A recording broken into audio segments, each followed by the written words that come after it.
Let's go. What episode number is this?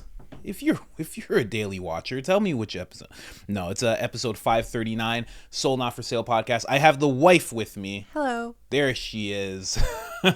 The infamous hand. I'm going to get shirts made of just the hand. Yeah, I've got a foam finger. A foam finger, that'd be good. A Soul Not For Sale foam finger. Today we're covering, there's a Joe Rogan clip for you, and then I have some things that I want the wife to read for me. But Joe's talking about data, right? Talking about data, and he's talking about China and their social credit score system, right? Rogan's talked about this a bunch. I've made a bunch of videos on this just myself, but it's something that I feel like needs to keep being echoed because it is getting closer and closer. There's a crescendo of things happening that if they all come together quickly enough, it could really be bad for society. So I think I'm going to have the Rogan clip play first, right? Yeah. And we're going to talk about that. He's going to talk about data and some interesting things about data and DNA, because that's the next stage of data if you don't know. First, it was what you like and what you like to buy, and some people find that pretty convenient because they see the ads that they like. The next is DNA. And I know you don't understand how could that be, but when you look into a company, 23andMe, I think another one's Ancestry, is that a DNA one as well? When you look into these companies and the fact that they recently got bought out, and I think one of those companies is owned by the same people that own Google, you start to understand what's going on. And I'm going to bring some more points to illustrate exactly what I feel is going on. Some points made by the terrifying man, I believe his name is Noah Ahari. If you know about Noah Ahari, you know how he's crazy, in my opinion.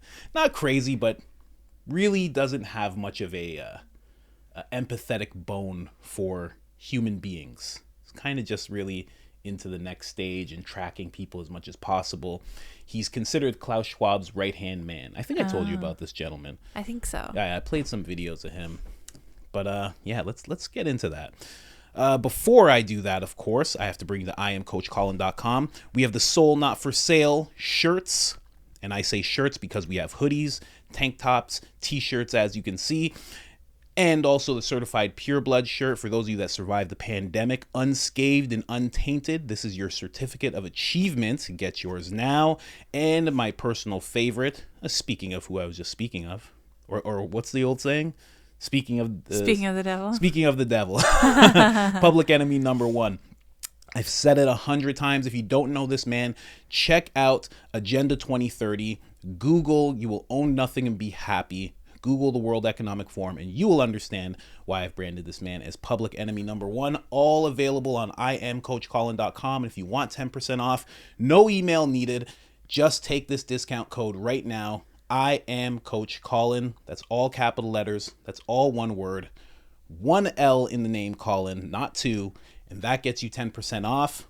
All thanks to this wonderful lady here. Woo, a new collection launching soon. Yeah. Small town collection coming very, very soon. And if you've chosen to do that on our site already, thank you. You are much appreciated. Now let's get into this clip. Simulation, something, anything, dancing, motorcycle crash, this, that, you know. My daughter, and she's in college, and she's in the sorority stuff, and that's where they live. I mean, everything is TikTok based. It's all about TikTok. And China's tracking everything they do. Yeah. Everything. What do you think? All your keystrokes. What are they doing with that? Who knows? I mean, that constantly comes up like it's a concern. What are they doing with it? Well, here's the thing. As technology becomes more and more powerful, what you can do with data changes. And if you have a massive amount of data about people's behavior, their patterns, what they're interested in, what they gravitate towards, what retains them, what doesn't retain them, and then all the stuff you're not supposed to have, like their email addresses, their fucking passwords, like their keystrokes. It can actually monitor the keystrokes that you have. So it could be sending that data. So it could be transcribing text messages, emails, like whatever you've got, not just on that, but also on other devices that are connected to the network. So if you have a network and you have devices that are connected to the network and that network, and all that. Yeah, like I believe it has access to computers that aren't even, like don't even have TikTok on them. Really? Yes. Yeah, I think that's part of the user agreement. Yeah, didn't we read all this? See, pull it up because it's egregious. Where do when you they- read it, you're like, what? It's so invasive. Where do they store all the dick pics? Imagine the servers. Yeah, there's like a certain cloud. What if they categorize it? Dick heavy cloud. It's just one of them big storm clouds filled with dicks. This is what their terms of service, right? Yeah. So what I wanted to read is the one part that I know we read it on the podcast once. Yeah, See I if- don't know where you read it from. 'cause Yeah, read it see off if you your can get phone. Yeah, I did read it off my phone. Here, I'll pull it up. Hold on. I know I got it in my notes.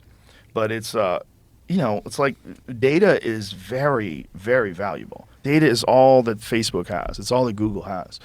I mean, they have infrastructure and staff and all that stuff, but like the big money is in the data. And no one even knew that was a commodity. Everybody just gave up their data, not ever thinking it was going to be insanely valuable for targeting people, for advertising.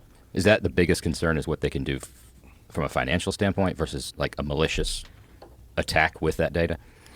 I mean, the real thing is like we don't know what it like. I read something about DNA, like one of those ancestry things where they got bought out, and someone paid for all the DNA data. That's an interesting one. That's a little fucked up. Yeah. See if that's real, because it might have been one of them things where I was like scrolling through Instagram and it was like some wacky person screaming about something. You always got to double check these.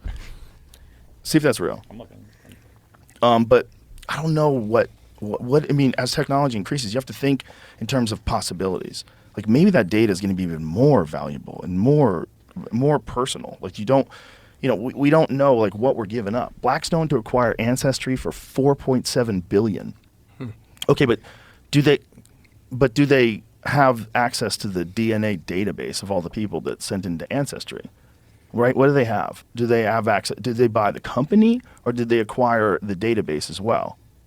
Man, You know what I'm saying? For 4.7 billion, I'd certainly think that they got all the Get it all. assets and. But is data. that's the thing. Do they think of other people's personal DNA as an asset? Is it listed as an asset, or is it just the business that does DNA testing that they bought? Because it's a very popular business.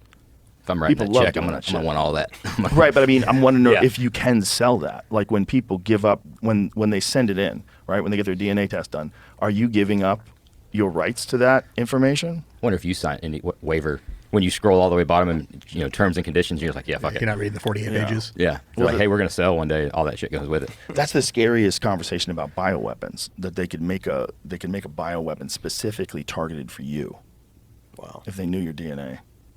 That's you talk about like the TikTok and China having all that shit.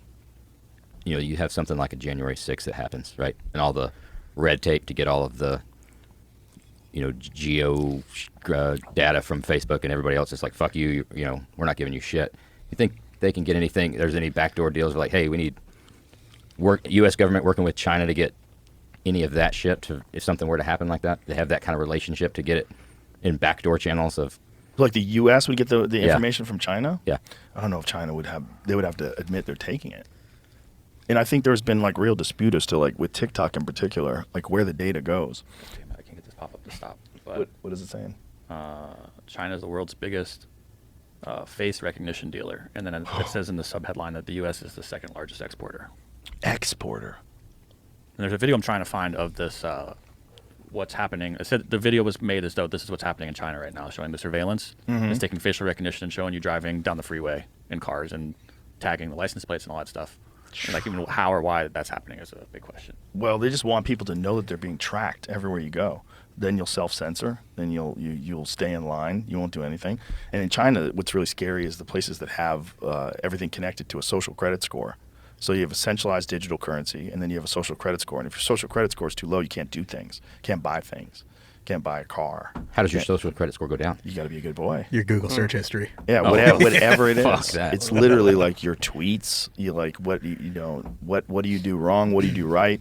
Did you pay your taxes on time? Like it's sketchy stuff, man. Because you're not going to be a human anymore. You're going to be a human that's deeply influenced by the fact that you're constantly under surveillance, and that gives into tyranny, and people have control over your life that way. And the people that have access to the switch to decide whether or not you get money, whether or not you can fucking buy a plane ticket, whether or not you could buy certain groceries. Like, They just shut you off. yeah. I wonder if you're of means, can you buy credits for that? If you social buy it credit back? score. Yeah. It's a good question. Yeah, I'm sure that somebody's monetized. Make off $1 it. million donation and get another 50 points on your social credit score. Jesus Christ.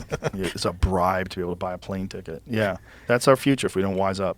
And so many people that just want the government to have that kind of control because they think it'll silence the people that they oppose. They don't realize it's going to come for you too. Like there's a real strong reason why the founding fathers set this place up the way they did, because they knew that people get in control of things, they have too much power, and then so they made it like real complicated with multiple layers of justice. And that's just to stave off this fucking normal desire that people have to absolutely control the people that are under them.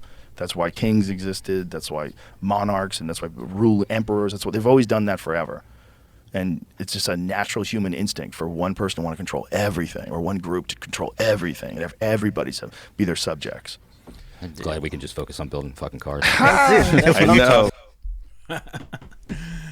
Man, I said it last time with this episode. Last time I was doing an episode by myself, these guys did not want to get pulled into this conversation. They just make cars. That's all they do. They're so nervous as Joe talks about this stuff. They're like, why is he doing this to us? And they almost got through the whole podcast, like 2.5 hours of like just cars. And then Joe's just like, hey. And you had to listen to 2.5 hours of stuff about cars. Oh, yeah. If anybody knows me, I'm not into cars. I'm really not. I like driving mine, but that's about it. Don't like hearing about them. So, with everything we just heard, I got a bunch of notes of what I want to say. But then you just figured out that the company that bought out, what company was it? Ancestry. Ancestry.com is called Blackstone. So Blackstone bought out Ancestry. Yeah, and the Blackstone Group started out as the same company as BlackRock. There you go. So they were both founded in 1985 There you go. under an umbrella company called Blackstone Financial Management. Mm-hmm. And then in 1988, the two of them separated off. So it made BlackRock and then Blackstone. So Blackstone now owns Ancestry.com. Wow.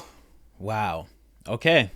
Well, that makes sense. Then I'm going to say some things here. Can you look up if Blackstone is associated with the World Economic Forum?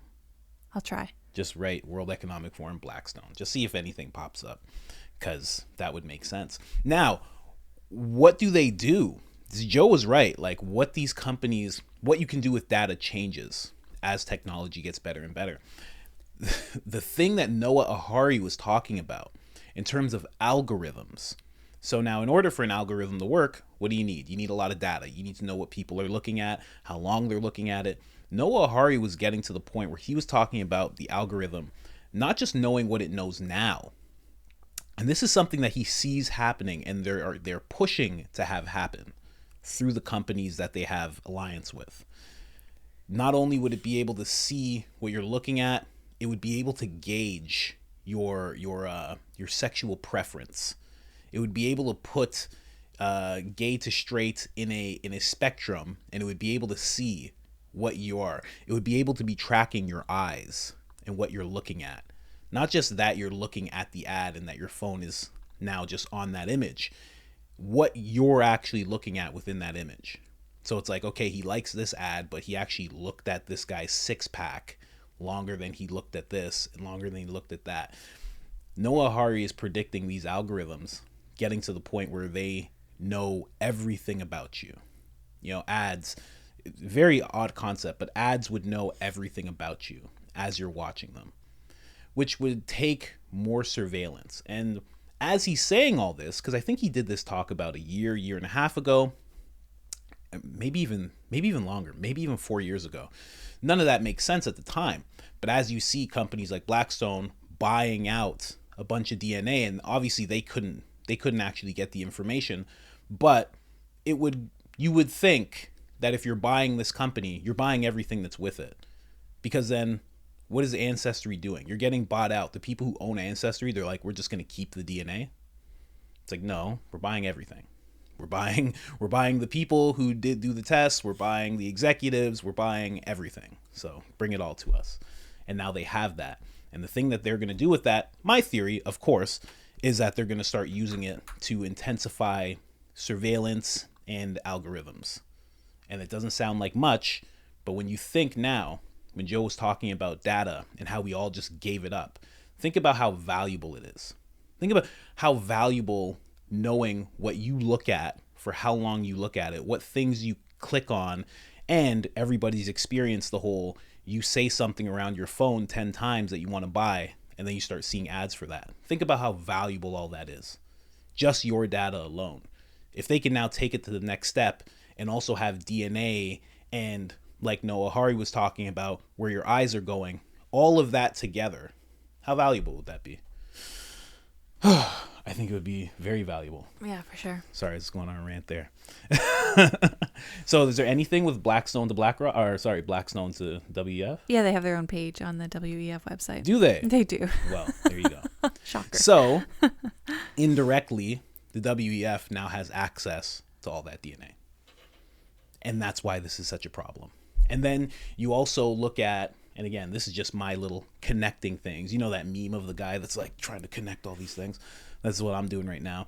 You think of Elon Musk making Twitter into X and his dream of having an everything app, which would be similar to what China has, which is WeChat. And WeChat, in my opinion, is a big enabler of the social credit system because it's where you do everything. It's where you buy bus tickets, plane tickets. It's where you chat on Instagram. It's where you do tweets. It's where you do text messaging. It's where you do phone calls. It's where you do everything. It's where you watch videos. Everything. So if you say something that's negative on WeChat, well, then everything gets shut down. You're controlled. If X becomes the everything app that Elon Musk is dreaming about, well, then we have the same potential for that to happen. And then you take in the DNA. I can't wait to do an episode where we're not talking about this. But this this is so hard to think about. Oh man. But yeah, it's very bad. We're getting very, very close to a social credit system, and it could be game over. That's what Joe Rogan always says whenever he brings it up. He's like, that's game over, because it really is. Because at that point, you'd have to do what I always talk about, which would be the break off civilization. But if BlackRock and Jeff Bezos and Bill Gates own all the land, where are you breaking off to? It becomes very hard. Yeah. It becomes very, very hard. I don't know. And then Amazon also recently acquired iRobot, which makes Roomba vacuums. Yes. And they're like mapping people's houses. Yeah. So it's and they're already connected to your home network too, because it like stores information about like kind of the blueprint of your house. Yes. Yes. So now they know the blueprint of your house and where everything, like where all your furniture is. Yeah. Where all your furniture is, where everything is in your house. They know what you're looking at the most of. And guess what? They're going to make it voice controlled soon. Yeah. And then it'll be listening all the time. Yeah, exactly. So it won't just be your phone. Your phone will be like a direct microphone that's like next to you. That will be like a house microphone that's like a boom mic that's kind of just like hanging in every single room that you have all the time. And then I don't know why I didn't track and like clip it out and like figure out which part of the podcast it was in. I can't even remember which podcast, but they were talking about how this is like out there, but Jamie pulled it up and like there was articles about it, how you can get 3D imaging from Wi-Fi and Bluetooth. Oh, based on like what it bounces off of? I guess, yeah. Kind of like a Interesting. bat thing, sonar, is it? Yeah. Yeah. So we're getting there.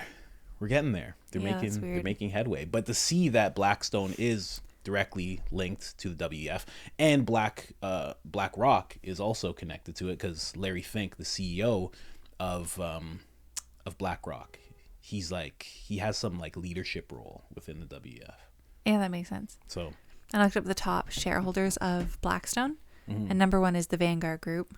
Yeah, of course. Which is massive. And then I think number 3 is BlackRock itself. Yeah. So they're all just together. Interchangeable. Yeah. Interchangeable. Yeah. I guess that's a good word for it.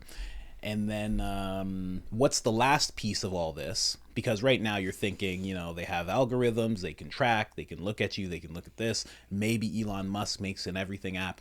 The last thing that's missing is the actual credits of the social credit system. And that is what I wanted you to read for me when we're talking about something called FedNow. And I've talked about this before. I made a video about it. Didn't get a lot of traction. People really didn't care to hear about it. But I've been keeping tabs on it, as you should be as well. It's called FedNow. FED now. All one word. You should be keeping track of this, and you should be contacting your local government and saying, hey, are you on board with this? Like any politician that is local that you can talk to, are you on board with this? Where is my state at with this? Are we allowing this where I live? You really have to think about it. And yeah, let's get into Fed Now. I'll pull up the article while you read it, Okay. if so you I'm- don't mind. Yeah, I'm doing the one from the federalreserve.gov. Is this the press release? Yes. Okay. Yeah. So the press release was from July 20th of this year, 2023. And it's titled Federal Reserve Announces That Its New System for Instant Payments, the FedNow service, is now live. The Federal Reserve on Thursday announced that its new system for instant payments, the FedNow service, is now live. Banks and credit unions of all sizes can sign up and use this tool to instantly transfer money for their customers any time of the day or any day of the year. The Federal Reserve built the FedNow service to help make everyday payments over the coming years faster and more convenient, said Federal Reserve Chair Jerome, sorry. Over time, as more banks choose to use this new tool, the benefits to individuals and businesses will include enabling a person to immediately receive a paycheck or a company to instantly access funds when an invoice is paid.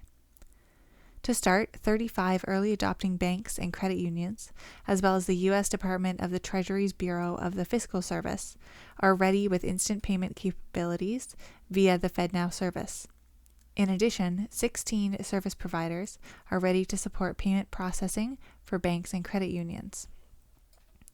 When fully available, instant payments will provide substantial benefits for consumers and businesses, such as when rapid access to funds is useful, or when just-in-time payments help manage cash flows in bank accounts.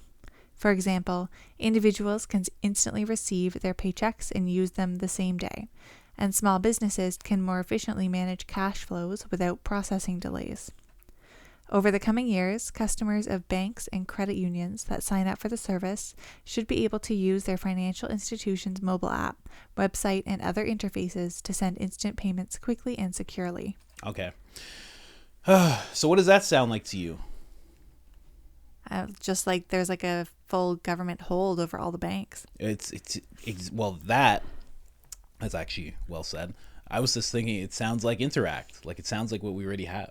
I know. I was thinking that too. Like, what do you mean it's not? Like, I get my paycheck instantly. What are you talking about? Right? Like what? How much quicker do people need it? What's going on? And also, are there delays in some places that we don't know about? I don't know, but it's very odd to me. It That is was weird. That was July 20th, I believe you said.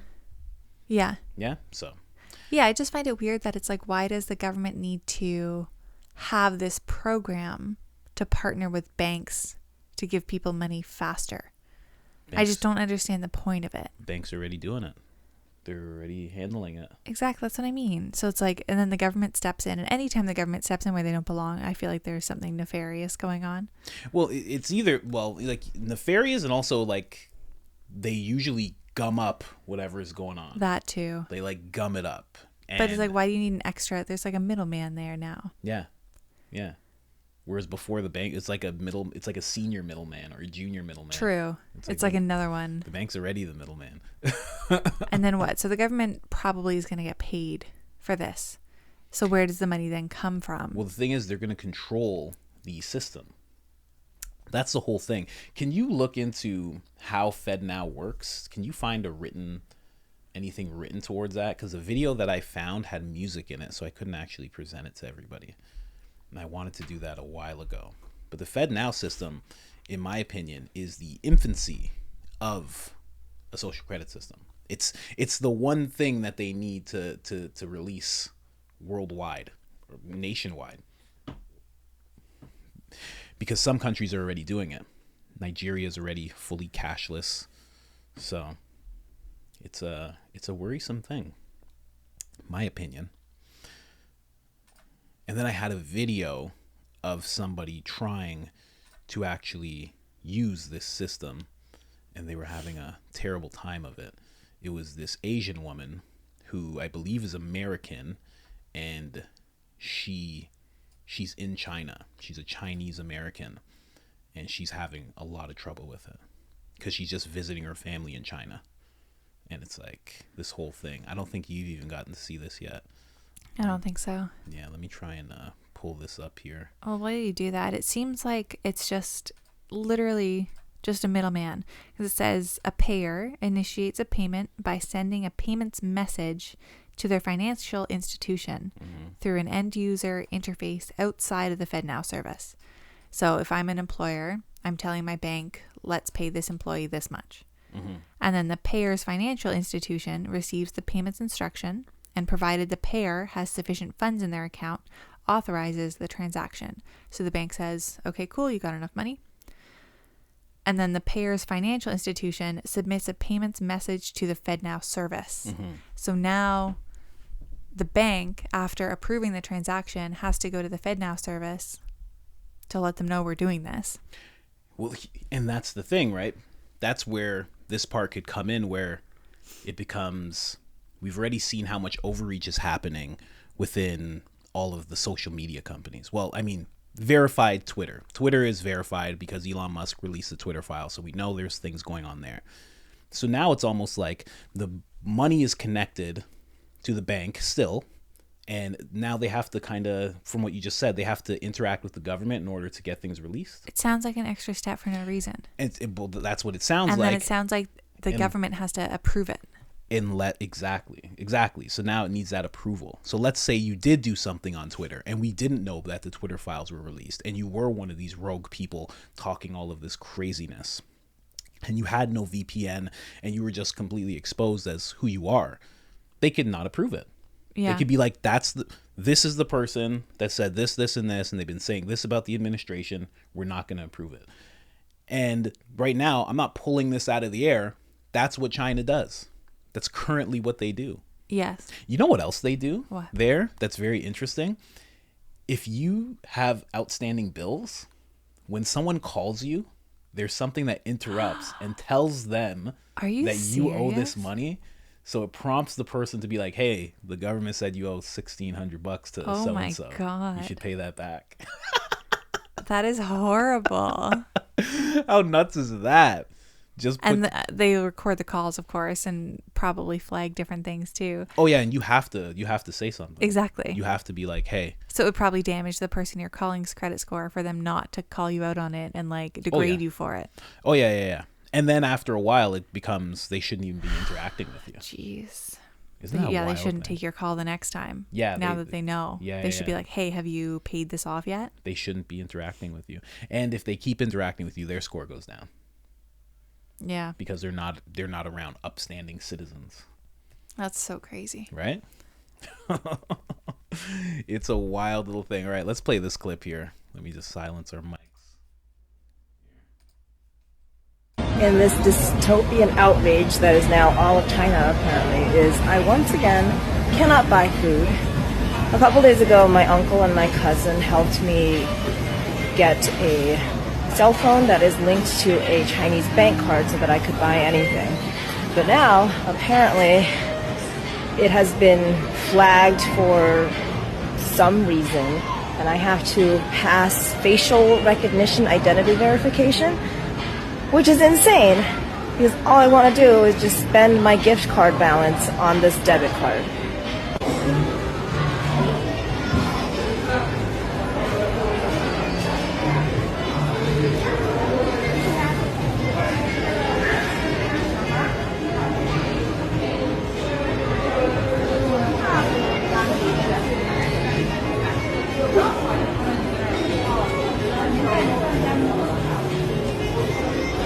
I can't believe I'm doing this. I have to open my mouth.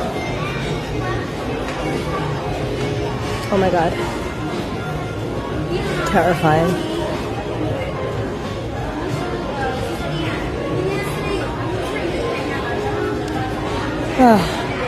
And of course, because it was my cousin who set this up for me, I did not pass verification. I guess it's a good thing that the Chinese app is not racist.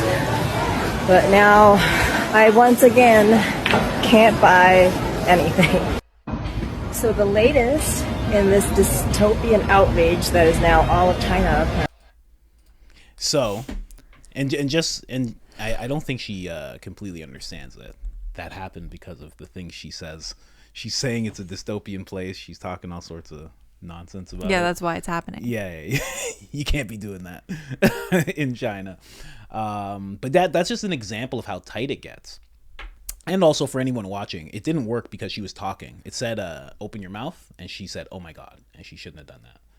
You're not supposed to do that. Does it say what is her username on that? Oh, it actually does show her username. Just so we can credit it? It is YI Chu. Okay. I don't know how to pronounce that. Yi? I don't know. Yi Chu. But yeah, she's out there. She's out there doing her best. Hopefully she made it home. Hopefully she got to eat. Yeah, jeez. You know? But that's just an example of how tight it gets, right? Like she's talking about a gift card. Yeah. So. And she said her cousin had to buy her the gift card because she couldn't even buy that. Yes. And now she can't even use the gift card because they know who's trying to use it. Well, and that's going to probably impact her cousin. Yeah. And her entire family because they're around her.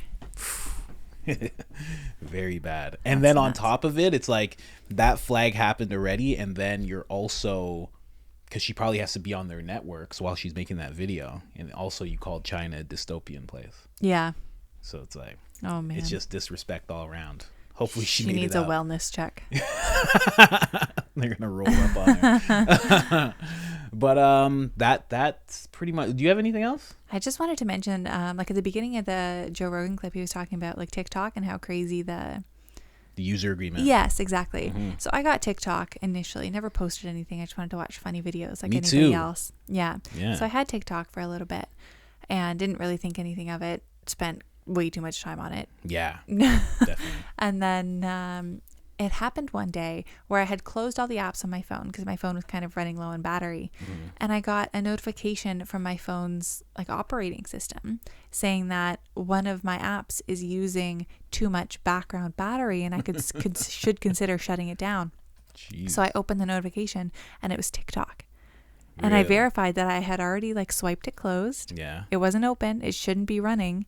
It said it was closed. So I freaked out, uninstalled it, and I have not downloaded it since. You know what we actually have to do? We actually have to re-download it. We have to delete the accounts and then uninstall it. Because I think if the account is still a thing, then your agreement is still active.